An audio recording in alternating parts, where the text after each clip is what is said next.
Members have been on a deadly rampage. These videos, I've been watching them over the weekend, really scary. Americans are stranded across the border this morning. What tourists are being told to do.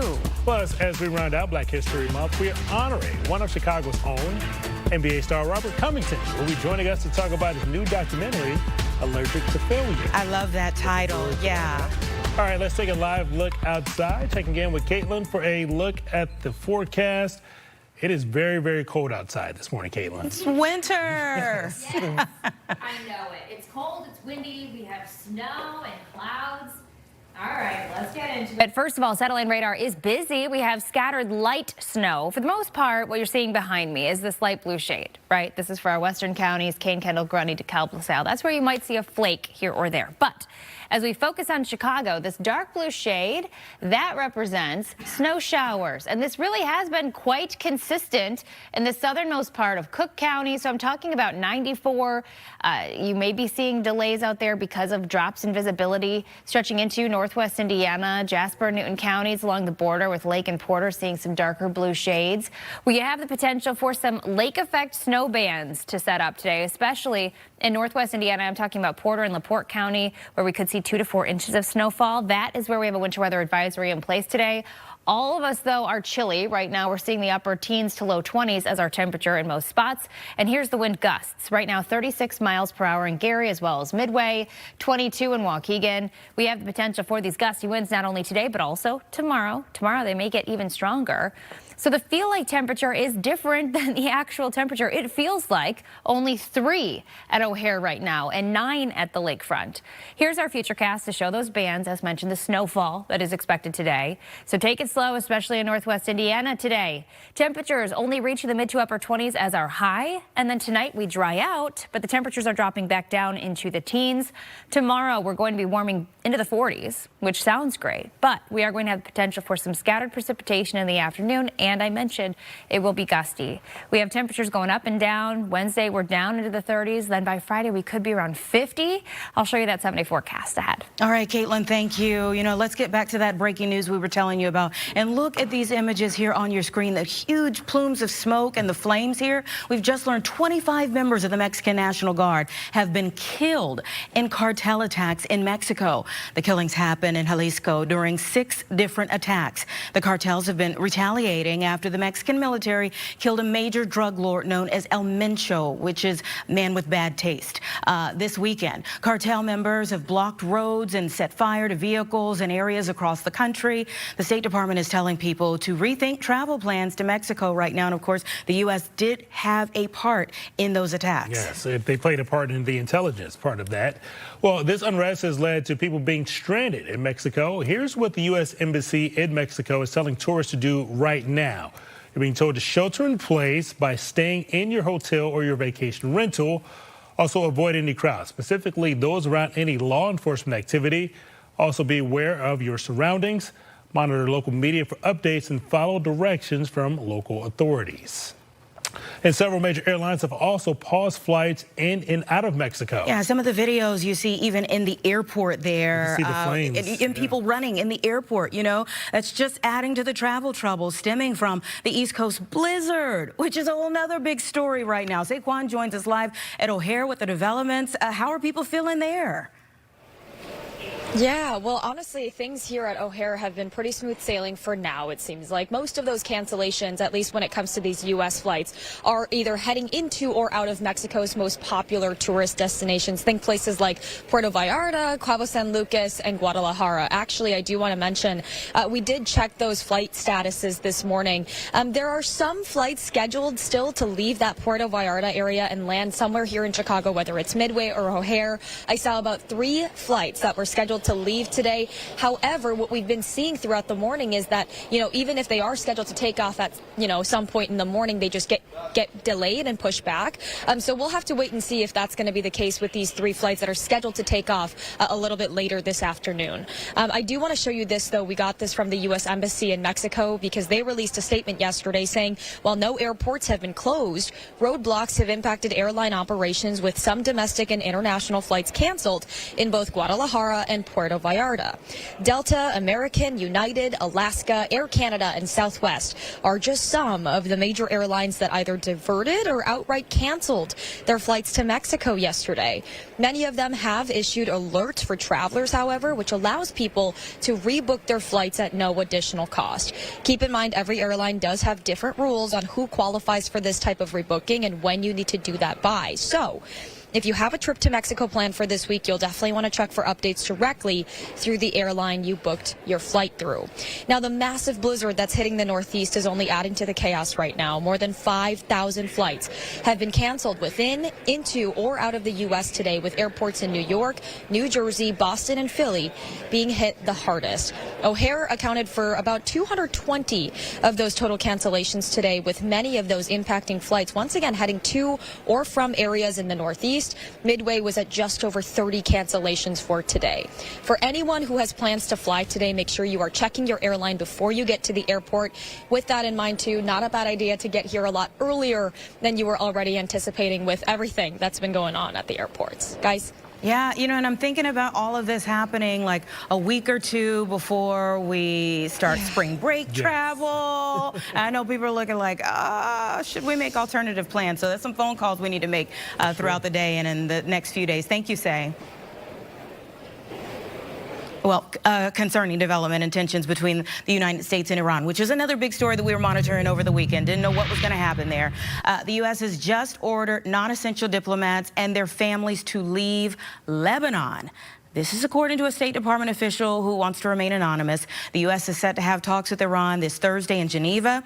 The Trump administration has been pushing for concessions, urging Iran to not pursue nuclear weapons. And Congress will return from recess today. They've got a lot to dig through. Democrats and Republicans will try to reach a deal to end the pause in funding for the Department of Homeland Security. Lawmakers left Washington about a week ago without an agreement. Democrats, they don't want DHS to receive any additional funding until the agency changes how ICE and Border Patrol conduct their operations. Republicans, though, say the Democrats' demands have just gone too far. ICE is still funded through the big, beautiful bill that was passed last year, but funding for the TSA, FEMA, and the Coast Guard has all been affected. Time's now 9:07 this morning. The family of a missing Gary teenager, they're issuing a desperate plea for answers. Shania McMichael has not been seen now for more than a year. We've been following this story since the very beginning. A vigil was held last night. She was last seen in August of 2024 at her Gary home. Search teams have looked through numerous abandoned buildings and opened landfills in the area. Authorities reportedly told the family that Janiyah might have been a victim of foul play. It's been 18 long months. I just want to lay all eyes on my baby girl and find her, and make sure she's okay. So I'm begging the public, I'm begging the community, please help me find my child. No parent ever wants to experience this. Praying that somebody comes forward, that's what keeps me going, that I will see her again. And I'm her voice, since we don't know where she's at right now and we don't have any answers. And I'm her voice. I just need somebody to come forward. Such a sad story for this family that's still holding out hope. There's a $30,000 reward for information that helps find Janiyah, and we certainly hope that they get a positive resolution when it's all said and done. Meantime, the search for Nancy Guthrie is now entering its 4th week. Despite an exhaustive search by multiple law enforcement agencies, it appears authorities still have no clue, no clear leads to help locate the missing 84-year-old. The Pima County Sheriff's Department insists there have been no changes in resources. Some civilians say they want to help the search. We dedicate ourselves to actively looking for them, putting flyers all over the city, in the field, digging, moving land, knowing more about the land when there is someone buried. So here's the thing. You can be of assistance. You can also be a burden to the authorities who are out there. Sheriff's Department telling people that want to look for Nancy Guthrie themselves that they need to ask permission before looking on private property especially, and that they should leave the search up to the professionals. You don't want to add to the issues in trying to find her, even if you have a good heart. Well, Nick Reiner, the son of filmmaker Rob Reiner, and his wife Michelle, is due in court today, where he's expected to enter a plea of not guilty. He's accused of killing both of his parents. During a previous hearing in January, his lawyer dropped out of the case without explaining why, leading to a delay in this case. Right now, the motive for the murders is still unclear. Prosecutors may seek the death penalty. Turning now to the nation's capital, where President Trump says a new global 15% tariff will take effect tomorrow. On Friday, the Supreme Court struck down his previous tariffs, saying that he overstepped his authority. The president is now using a trade law from the 1970s that allows him to impose temporary import fees, but they can only last for 150 days without congressional approval. Meanwhile, American businesses are demanding refunds for the billions in tariffs they've already paid. Well, President Trump will deliver his State of the Union address on Tuesday. And if you think about the stories that we've just gone over, he's got a lot to talk about. This is his first State of the Union address since he began his second term in office. The president is expected to highlight strong economic growth amid concerns about high living costs and trade policies. Most polls show that that is people's top priority for him to talk about. Trump will also address immigration and foreign policy, including enforcement efforts and recent tariff and NATO developments. You can watch the speech right here on Fox Chicago tomorrow night at 8, and be sure that we'll do a recap the next morning with some analysis as to how it actually went. To cover, for sure. He really does. All right, whether they go to Arlington or maybe they become the Indiana Bears. The Bears will move out of Chicago, very likely. Their exit begs the question, what will happen next for Soldier Field? We'll tell you why experts say there's still a lot of potential for the stadium. Plus, I'm going to show you how men facing cancer treatment are now able to preserve their ability to start or expand their families.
.32.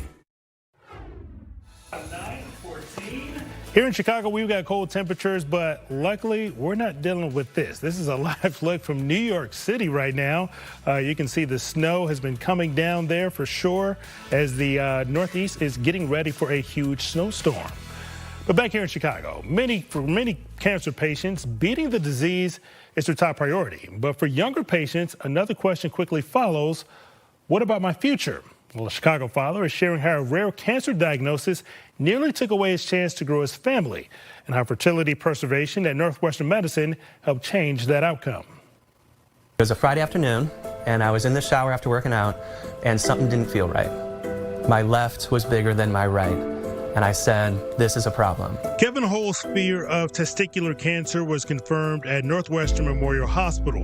Doctors told him both testicles would need to be removed. But for the father of one, cancer wasn't the first thing on his mind.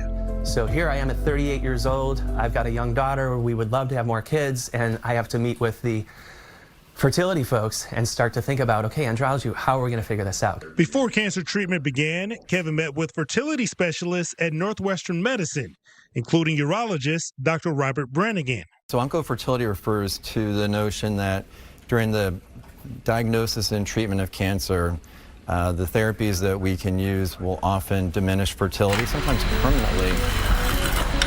Kevin began banking sperm before surgery and chemotherapy, but IVF came with uncertainty. Only a few samples were viable. Then came the emotional whiplash. Trust, belief, faith in everything, the system that I'm bringing my life to and submitting, as much as trusting my voice back out into my family and friends that I'm going to make it. Just as Kevin started chemotherapy, the IVF worked. He would survive 3 rounds of chemo and 5 surgeries. In 2012, he was declared cancer-free, and his son Oscar was born. And with the grace of science and blessings from every direction, we are looking at our young thing turn into a fine young man. He is, and it's just the best. Doctors say Kevin's story highlights a shift in cancer care, treating the disease and protecting life after it. And now we know that's not good enough. Now we know we can implement fertility preservation measures at the same time as part of comprehensive cancer care. And for Kevin Hull, it changed everything. It changes the game from a patient trust. It's like, yep, that's the hitch. I was like, you're now stronger because of it. Well, more than 75% of men diagnosed with cancer during their reproductive years survive at least 5 years. And many, they want that option to start their family. Doctors at Northwestern Medicine say that men facing cancer treatment should ask early how it could affect their fertility and what their preservation options look like. We posted more information on this on testicular self-exams as well, all on our website at fox32chicago.com. We'll be right back.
Welcome back. It's 9:20 on the dot on your Monday morning. Chicago, you ready?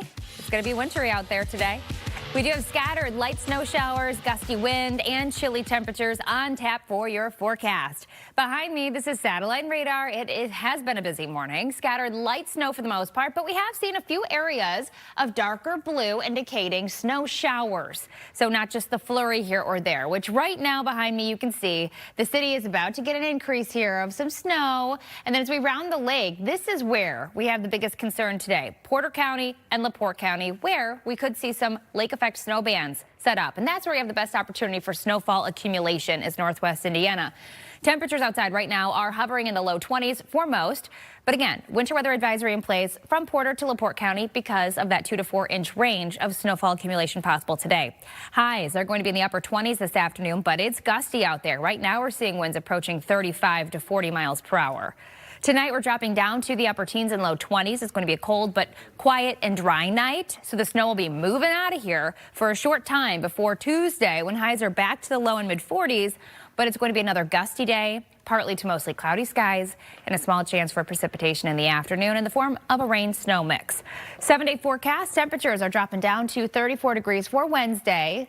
So we're riding the roller coaster. 27 is the low spot. That's today. Up to 42 tomorrow, down to the mid-30s on Wednesday, and then slowly climbing back to 37 degrees on Thursday with a chance for snow Wednesday night into early Thursday. Friday, we're looking good and we're feeling good. A high of about 50 to end the week. And then this upcoming weekend, temperatures are dropping down to 43 degrees on Saturday, Sunday, right around 34. So for today, that winter-like weather, it's sticking with us. And be aware that you could see some drops in visibility, especially in Northwest Indiana with that possible accumulation. We have a few photos to share with you. Sunset over Varna, very southwest portions, really just southwest of Chicagoland. This is beautiful. Matt uploaded this photo. Thank you. Farmlands with the beautiful sunset in the background, the bright pink color. It's so peaceful. Our next photo, I'm a little jelly about. This is out of Florida, St. Petersburg, Florida, from Ed Broche. He uploaded this picture. Let me take a closer look. What are we looking at? Do we see palm trees? I see some palm trees. This is absolutely lovely. I hope you're enjoying an early spring break, Ed. Thank you for your picture. If you take a photo and you want to get a shout out live on air, all you have to do is upload it to our Fox 32 weather app, and you may get a shout out on air. Back to you. Okay, thank you, Caitlin. An injury that nearly ended his professional career and the heartbreak of going undrafted could have totally derailed Robert Covington's dreams, but instead they became stepping stones for his success. Chicago's own Robert Covington is sharing his journey in a new documentary called Allergic to Failure, The Robert Covington Story, and he is joining us this morning to give us the details. Good morning to you. Good morning. Great to have you here on the show. So proud of your career and you turning it around in this type of way. Why do you think now is the right time to tell this story?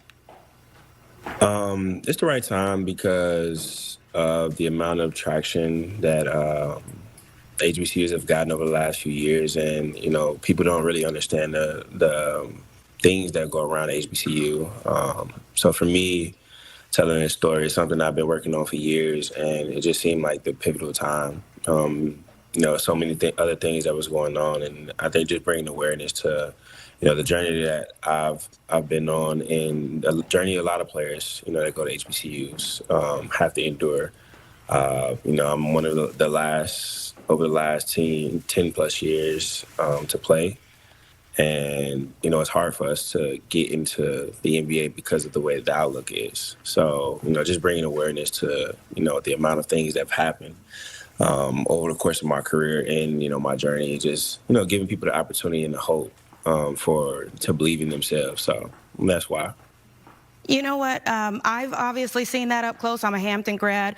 My coworker here, my colleague, is a Howard grad. So we're very familiar with the HBCU crisis when it comes to that pipeline into the NBA. And I think about guys like Devin Green, a few years younger than me, Kyle O'Quinn, who you remind me of in terms of your story here.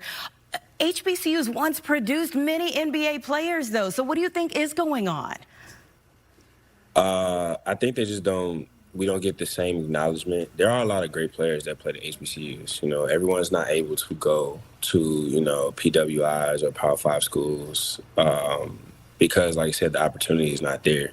But there are still a lot of players that, get overlooked, and they don't have the opportunities.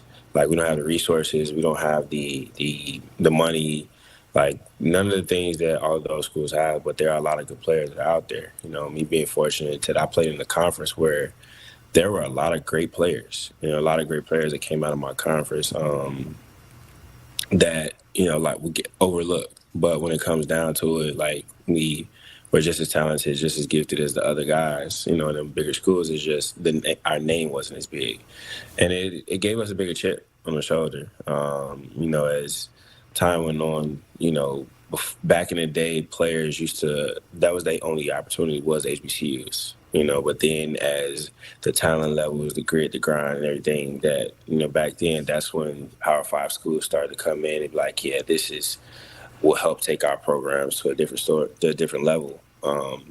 And that's how there was a shift. But, I feel like it's still a lot of great players out there that, deserve an opportunity. It's just because of the way that, the things that go into it, politics and everything else. People saying that the competition is not the same. But in reality, given an opportunity, anything can happen. My story is a prime example, so. Yeah, I think it's like the gift and the curse of greater opportunities, or more opportunities, because they're all great. I mean, if you get to college to play basketball, it's great, but it is the gift and curse of bigger programs. Allergic to Failure. Again, I absolutely love that name. Tell me what it has meant to you in your life and what's next for you. Allergic to Failure has meant everything. I came up with this mantra in 2008, my junior year, going into my senior year in high school, off of a Lil Wayne song. It's the song that I listened to every basketball game that I ever played in. It was the last song I listened to before I go out of the locker room for the last 17 plus years.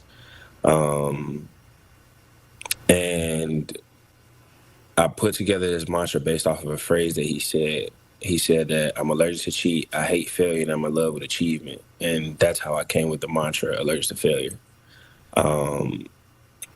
Because of the journey that I've been through. I've been told I wasn't good enough. I'm not strong enough. Don't have the talent wise. I don't compete. Like, I've heard that throughout my entire tenure. So the moment that I got into high school till, further parts of my career. And using that as motivation. I'm the one that gives kids hopes. A lot of people look up to me. A lot of kids, tell me I'm inspired them just based off of like my journey. And it's everything. Like I said, it's not just my mantra, but it's my family's mantra as well. Like, we all live by it because, we've had to overcome a lot of adversities and, different situations. And a lot of people next to me as well.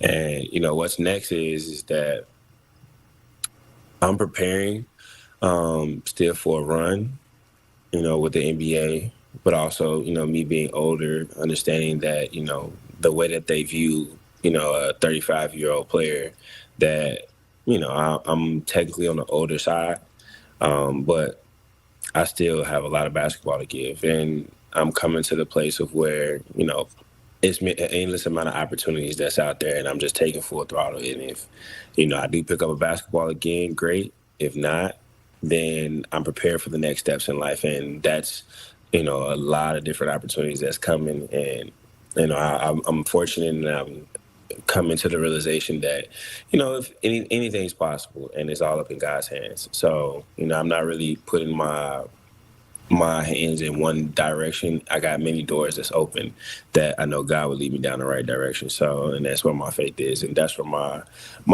mantra, and that's what I'm moving into. So, I've come into a more open spot in my career, and I'm ready for whatever he set forth in front of me. Yeah, you're good either way, and I just love your mentality. Okay, so I think it's perfect timing that I'm having this conversation with you after we just watched this new HBCU spotlight during the NBA All-Star Weekend. Were you watching? What were you thinking when you were looking at these young players getting this opportunity for everyone to watch them across the country? It was great. I got to talk to the guys, and I told them that, you know, it's a wonderful opportunity they're getting to be put on this stage, because they deserve it. You know, they deserve an opportunity to get to experience what, you know, some kids have never experienced, you know, and to be put on a scale, to be put in front of, you know, thousands of people on that weekend I just told them that it's amazing. And, you know, I wish I would have had the opportunity. But the main thing that I told them that is enjoy it, embrace it. And you never know who you're going to meet. And watching it just was like a surreal thing to see, because like I said, you know, it wasn't, when I was in college, it wasn't getting recognition. Prior to that, like, there was never a place where HBCUs was getting recognition. But when COVID hit and, you know, CP3, you know, put a lot of the emphasis on HBCUs, you know, he made a big statement with the amount of gear that he wore during that time period. And, you know, me being the last player, and then Kyler Quinn as well, you know, we put a big emphasis on those, of what it's like to be at HBCU. And for someone to be so outspoken and put, you know, shed light to that, you know, it's just an amazing journey, an amazing testament that, you know, someone's willing to give them an opportunity and put them on notice. And then for the things that come after, like I said, it's beautiful to see and beautiful to witness. Well, thank you for using your life as such a testimony. We hope that everyone will check out Allergic to Failure, the Robert Covington story. You are doing HBCUs proud, and we thank you for creating that legacy to move forward. Thank you. Thank you. I can't do nothing else. Take care. Thanks for joining us again, and everybody will be right back. It's 9:32.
Hassleist.com.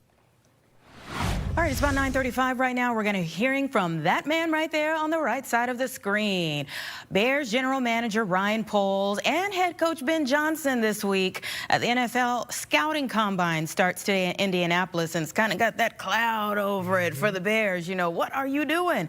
We haven't heard from Poles or Johnson since their end-of-season press conference, and so much has happened since then. After winning the NFC North and beating the Packers, which was just a moment, you know, for us all. The divisional round of the playoffs, the Bears will be picking 25th overall in the first round of the draft. But of course, before we can even get there, the conversation is about where these new draftees would be playing in the future, you know. Wherever the Bears end up, building a new stadium. Building would mean probably out of Chicago, okay?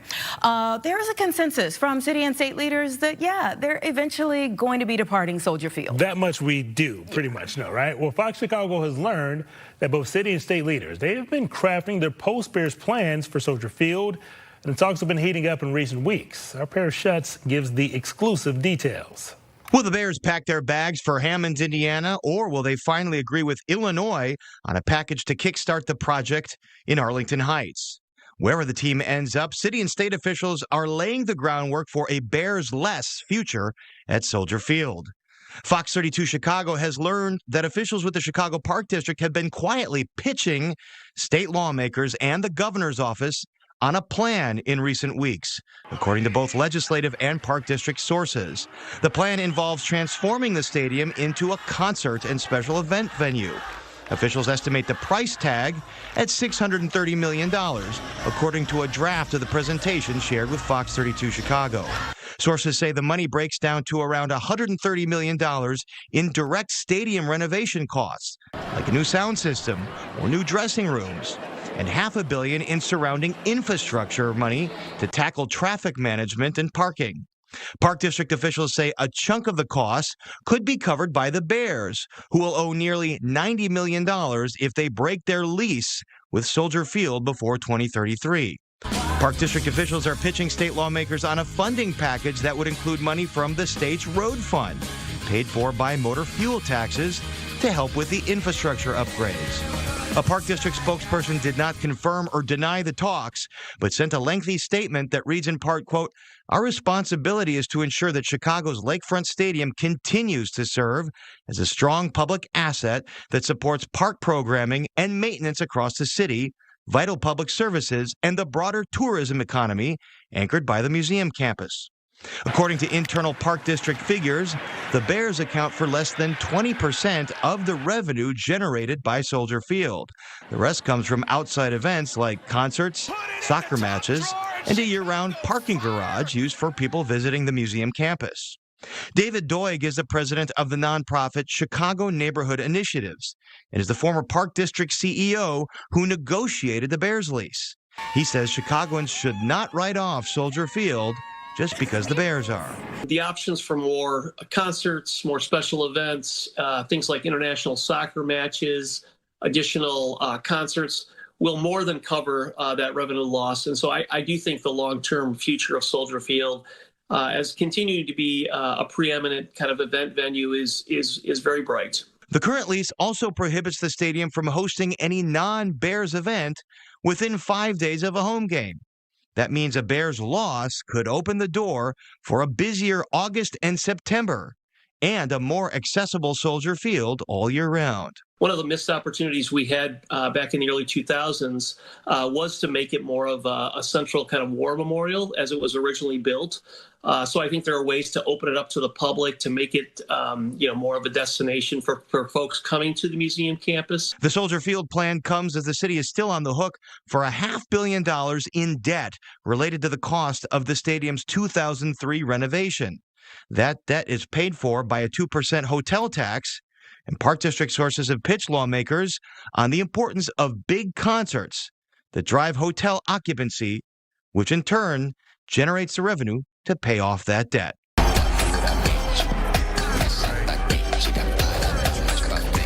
Park District officials say a weekend of Beyoncé concerts alone last spring netted $85 million in hotel revenue.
9:42, and the Illinois Made program is putting a spotlight on local Black-owned businesses this morning. One of them joining us, Chelsea, the owner of Crumb Crasher Bakery. Thank you so much for this sweet delivery this morning.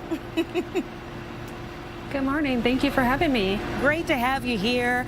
Share a little bit of the story behind your business and also just the name. What made you create that? Yeah, absolutely. So Crumb Crusher is really a love letter to my grandmother, Natachi Jean, and the rest of my family. I come from a very diversified background. My father is one of the founding fathers of house music, Chip E. My grandfather is a longtime Chicago firefighter. My mom is an executive. My other grandmother is a marketing exec for Burrell. And, you know, my aunt is an accomplished artist, so I have so much culture and diversity in my family that's rooted in Chicago, but those roots also run deep down south, which is where the name Crumb Crusher came from. It is African American vernacular, you know, a term of endearment for small children when they're around your feet and when you're in the kitchen baking and they're just kind of tugging at things, knocking like little pastries over and things like that, and they've got all these crumbs everywhere and they're crushing them. I love it. I love it. One, I love your family story, all of the goodness running through your veins, but I also love the name and how you've pulled that forward. As we are in Black History Month, I mentioned the partnership that's happening here with the Illinois Office of Tourism, trying to pay their good deeds forward and spotlight other Black-owned businesses. You personally support. Tell us about why you choose the businesses that you do and how you do. Yeah, so, you know, I definitely love to support other like-minded businesses that are very community forward, very authentic, but with a spin. And so the businesses I chose, I think, are a great representation of those values and qualities. Priscilla's is one of the best soul food places around in the western suburbs, and her food is very, very authentic. The owner, Tiffany, everything she makes is authentic but clean. And I think that's what makes it so exceptional.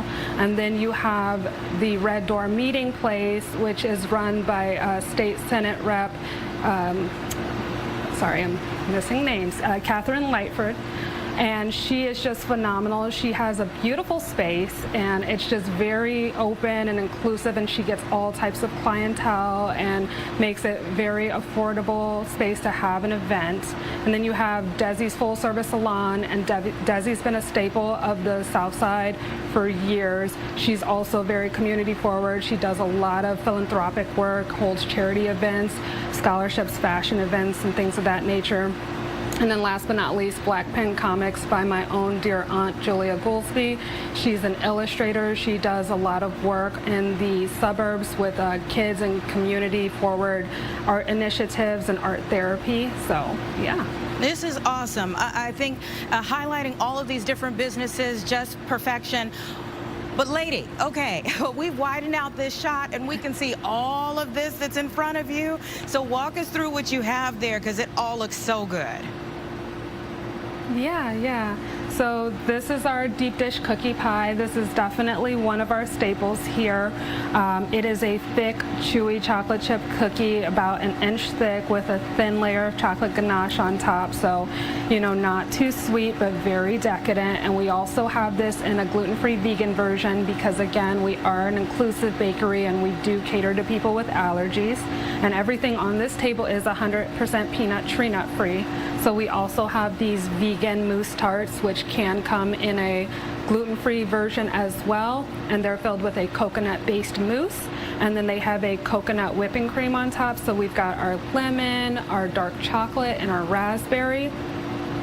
And then center stage, we have our honey lavender cupcakes. This is our signature flavor. This is one of the first flavors that I started out with, so it's very near and dear to me. A very rich cupcake with a light sweetness of lavender. And then our espresso mocha, which is the second flavor that I came up with way back when I was formulating my flavors. So this is just a decadent devil's food. Chelsea, no coffee taste, so perfect for the kiddos too. Seems amazing.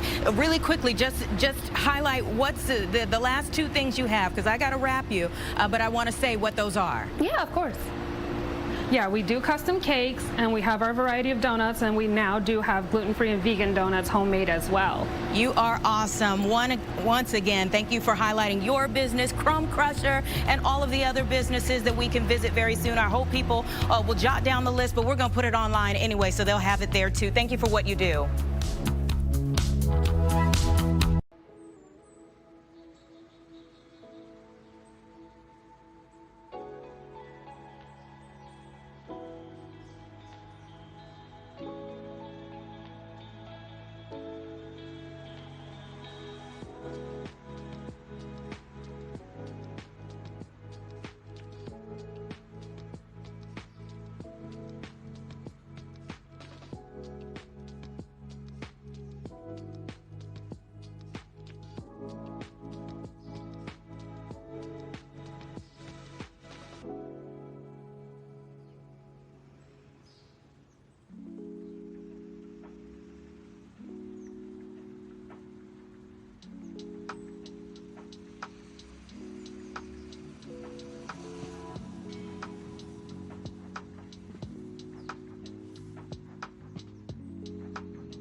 Have you ever wondered who lived in your Chicago home before it was built? Was it a prominent family? Did it survive the Great Chicago Fire?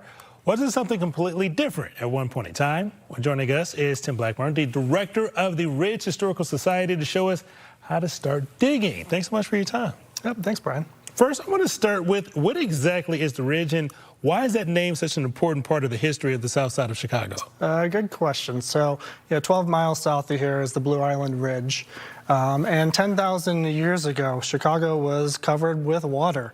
Where we're standing was under, feet and feet of water because the glaciers were here and melting. And so we were in Lake Chicago, essentially the precursor to Lake Michigan. And Chicago was just a handful of islands, the Blue Island Ridge being the largest. And it still remains 60 feet above downtown Chicago now. So it's the highest point actually in the city limits. And when we get into some of these history with their homes, you live in the Morgan Park neighborhood. Your home has quite the historical story. Can you share that with us? It's got a few, so it was really fun to dig in when we moved in around 2020. First up, William, the original owner, he was in real estate on the south side in Bronzeville, and he went down to 72nd and Prairie to sell a two-flat to a man named Al Brown, which most Chicagoans know. Alias for Al Capone, of course. And so when they exchanged the money, Al offered a ride back to his office, which of course he accepted. Wow, that is a pretty cool story. Now, when people are uncovering these stories, are there any homeowners who maybe learned something that, maybe I wish I didn't know that about where I'm laying my head at night? Oh, yeah. My own home, actually the owner, again, like I mentioned, he was in real estate, and his previous home in Inglewood was actually bombed in the aftermath of the 1919 race riots. But otherwise, things you uncover, yes. You might find that somebody died in your house, of course. Right. Which not all homeowners want to know that. And you may also find, especially in the early part of the previous century.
Call now.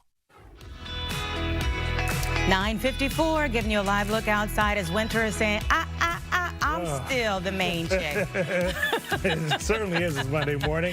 Let's send it up to Studio 32. Chicago Now is getting ready to start at 10. Hey, Caitlin. It is very winter-like outside today. I can see the snow right now over our city. It's going to be a busy morning on Chicago Now. We're talking about Chicago-based Tusker. It's a multi-city, full-service IT firm that has installed vape detectors, believe it or not, in 500 schools in nearly every state. We're also talking about a new report that finds 2 Chicago universities among a few dozen colleges across the country that appear to favor wealthier families when offering financial aid packages. And what I'm most excited about, if you haven't heard about Punch the Baby Orphaned Monkey, you need to hear about it. We're diving in, showing you some videos. It is the most adorable and also heart-wrenching story that I've seen in a while, all across social media, talking about those trenders too.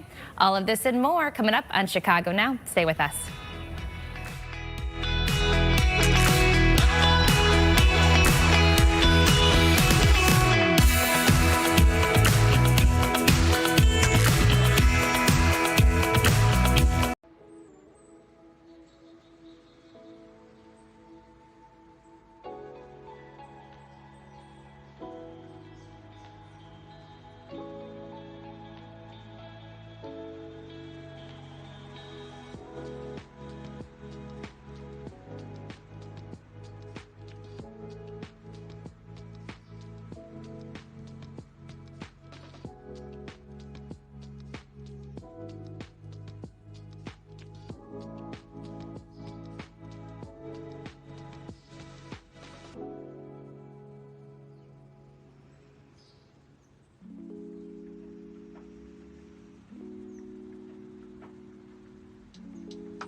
And Fox Local. Welcome back. Time now 9:59. Not a whole lot of people out there looking at the bean this morning. Can't blame them because we got temperatures. Does that say 10 in that left corner? Either way, it's not far off from that. Winter came back in a big way this past week. It definitely